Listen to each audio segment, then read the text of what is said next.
নমস্কাৰ। আজি আমি ব্ৰাজিলত অৱস্থিত এখন দ্বীপৰ বিষয়ে আলোচনা কৰিম। গোটেই পৃথিৱীখনত ৩,০০০তকৈও অধিক সাপৰ প্ৰজাতি আছে। কিন্তু আপোনালোকে জানেনে, এই পৃথিৱীত এখন এনেকুৱা দ্বীপ আছে য'ত মানুহ বাস নকৰে, তাত কেৱল সাপ বাস কৰে। ব্ৰাজিলৰ অৱস্থিত ইলহা ডি কুৱাইমাডাৰ ওচৰত এই দ্বীপখন অৱস্থিত। ব্ৰাজিলৰ ছাও প'লৰ পৰা ৩২ কিলোমিটাৰ দূৰত সমুদ্ৰৰ মাজত এই দ্বীপখন অৱস্থিত। ইয়াত ৪,০০০ বেলেগ বেলেগ প্ৰজাতিৰ সাপ বাস কৰে, যিবোৰে নিজৰ বিহৰ দ্বাৰা মানুহ বা অন্য জীৱ-জন্তুবোৰৰ প্ৰাণহানি কৰে। এইখন দ্বীপত কিছুমান এনেকুৱাও সাপ আছে যিবোৰে বতাহত উৰি উৰি থকা পক্ষীৰো চিকাৰ কৰে। এইখন দ্বীপত গল্ডেন পিক ভেপাৰ নামৰ এবিধ সাপৰ ৰহস্য লুকাই আছে। এই সাপৰ সংখ্যা ইমান বাঢ়ি গৈছে যে ইয়াত ১ বৰ্গ মিটাৰত ৫ডালতকৈও অধিক সাপ দেখা যায়। পৃথিৱীৰ অধিক বিষযুক্ত সাপৰ ভিতৰত গল্ডেন পিক ভেপাৰৰ নামো সংযুক্ত আছে। এই সাপডালে কাৰোবাক যদি খুঁট মাৰে, সেই মানুহজনৰ ১০ মিনিটৰ ভিতৰতেই মৃত্যু হয়। ব্ৰাজিলত সাপে খুটিওৱাৰ ফলত ৯০% মানুহৰ মৃত্যু হয়।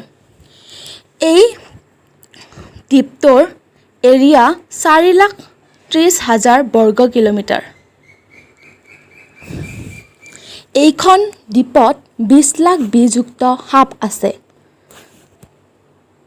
আপুনি ইয়াৰ সকলো ফালে সাপ দেখিব। কিছুমান সাপ দেখিব মাটিত পৰি থকা অৱস্থাত, কিছুমান দেখিব গছত মেৰিয়াই থকা অৱস্থাত।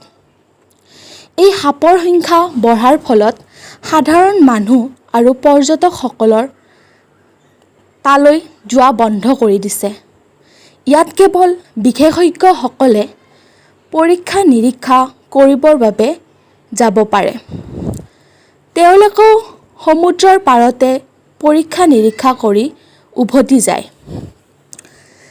দ্বীপৰ মধ্যভাগত যোৱাৰ সাহস আজিলৈ কোনেও কৰা নাই। আপোনালোকক আজি এটা পৰিয়ালৰ বিষয়ে ক'বলৈ ওলাইছোঁ। এই পৰিয়ালটো দ্বীপৰ সাপৰ চিকাৰ হৈছিল। এই পৰিয়ালটো এই দ্বীপটোৰ কাষতে থকা এটা ঘৰত বাস কৰিছিল। সেই ঘৰটোত এজন নেভি অফিচাৰ, তেওঁৰ পত্নী সহ ৩জন ল'ৰা একেলগে বাস কৰিছিল।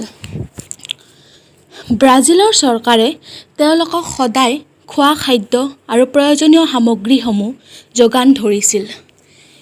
কিন্তু এদিন দুৰ্ভাগ্যক্ৰমে গল্ডেন পিক ভেপাৰ নামৰ সাপবিধে সিহঁতৰ ঘৰত ভাঙি থকা খিৰিকীৰে প্ৰৱেশ কৰিছিল। সাপডালক দেখি পৰিয়ালটোৱে ভয়তে কঁপিবলৈ ধৰিছিল।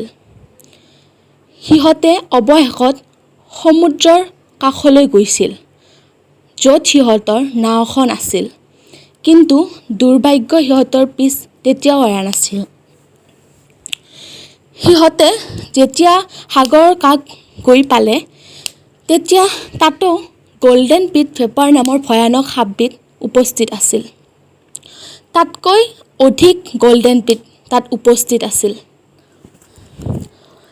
সিহঁতে সেইখিনি সময়ত কি কৰিব ভাবি পোৱা নাছিল। তাৰপিছত যেতিয়া চৰকাৰৰ গভৰ্ণমেণ্টৰ যিটো টীম, সেইটোৱে খাদ্য সামগ্ৰী লৈ সাগৰৰ পাৰত আহিছিল, তেতিয়া তেওঁলোকে সেই পৰিয়ালটোৰ মানুহবোৰৰ মৃত অৱস্থাত দেখিছিল।